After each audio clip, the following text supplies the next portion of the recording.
Bon Romain, on va déjà parler de toi. Au cœur de l'automne, on a craint de ne pas te voir beaucoup finalement cette saison. Et depuis 2 mois et demi, tu es devenu un incontournable quasiment du 11. Est-ce que toi, tu as douté, tu t'es posé la question à un moment?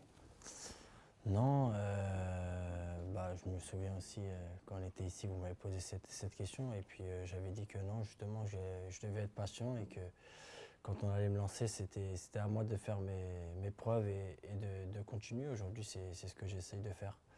Donc c'est vrai qu'aujourd'hui, je suis aligné depuis quelques matchs maintenant, mais voilà, c'est encore à moi de prouver au coach que je suis là et puis voilà, il faut continuer maintenant. On est sur une série d'invincibilité, mais comme je vous ai dit, aujourd'hui on fait beaucoup de matchs nuls et ça ne nous fait pas avancer. Ce retard que tu as pris, entre guillemets, c'est dû à une préparation que tu as eu du mal à digérer, une intégration qui a eu du mal à se faire.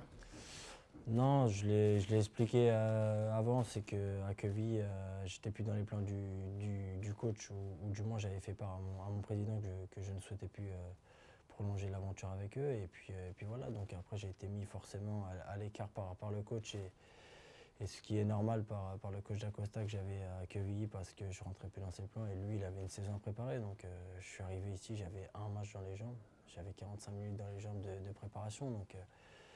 Donc j'étais en retard par rapport à ce groupe qui, eux, arrivaient en fin de préparation et le championnat arrivait, donc ils étaient en pleine bourre. Et voilà, moi je savais qu'il fallait être patient et que j'allais revenir tranquillement à mon niveau. D'Acosta avait d'ailleurs dit il lui faudra du temps, mais une fois qu'il sera prêt, il s'imposera. C'est ce que m'avaient dit aussi le coach et le président à Quevilly, parce que voilà, ils me connaissent, mais aujourd'hui, ça m'a apporté aussi de la confiance. C'est sûr que quand ton ancien coach a des propos comme ça à propos de toi, forcément que c'est une bonne chose, mais voilà, aujourd'hui, moi, j'ai jamais rien lâché, et voilà, c'est ce qui fait ma force aussi aujourd'hui, donc voilà, faut continuer. Tu le vis comment changement de statut à l'intérieur du club, à l'extérieur? Tu as l'impression d'être perçu différemment?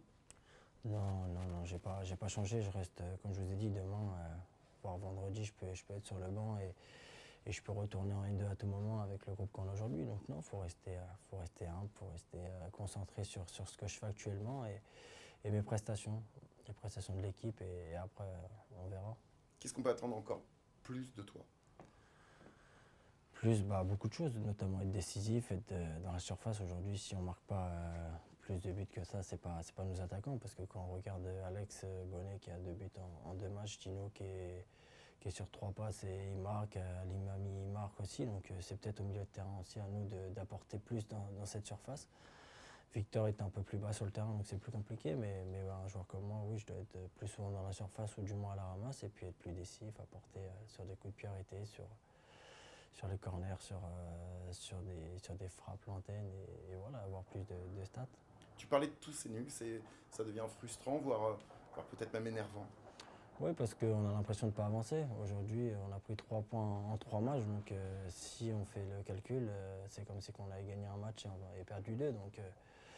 Donc oui, c'est frustrant parce qu'à la fois on ne perd pas, mais on rentre chez nous, on n'est pas satisfait de nos résultats actuels. Donc faut faire une série, mais quand je dis une série, c'est une série de victoires. Qu'est-ce qui manque? On a le sentiment que, déjà en termes de puissance, on a l'impression que parfois le Havre ne dégage pas ce que doit dégager un ambitieux. Est-ce que sur le terrain, c'est une impression partagée? Ouais, c'est comme je vous dis, je pense qu'offensivement on fait pas assez mal. Après, on a les situations, c'est ce qu'on se dit à l'intérieur du groupe, on a les situations. Après, c'est un match comme Brest, c'était compliqué parce qu'on se retrouve à 10. Donc aujourd'hui, comme je vous ai dit, on est mitigé par rapport à tout ça. Avec cette frustration des nuls, quand on reçoit la lanterne rouge du championnat, on connaît vos ambitions, euh, on se dit qu'on n'a pas le droit à l'erreur, du coup, ce week-end. Forcément, de toute façon, on sait que si on veut être barragiste ou du moins jouer cette montée en Ligue 1, il faudra faire un parcours irréprochable à domicile. On a tout ce qu'il faut, on a un beau stade, on a des supporters, on a tout, on a tout pour ramener ces 3 points. Après, la lanterne rouge, on connaît que Nancy, ils sont dans un moment compliqué, mais ils vont venir chez nous pour gagner des points parce qu'ils sont dans l'urgence de points, contrairement à nous qui sommes dans l'obligation d'avoir une victoire, eux sont dans l'urgence de points.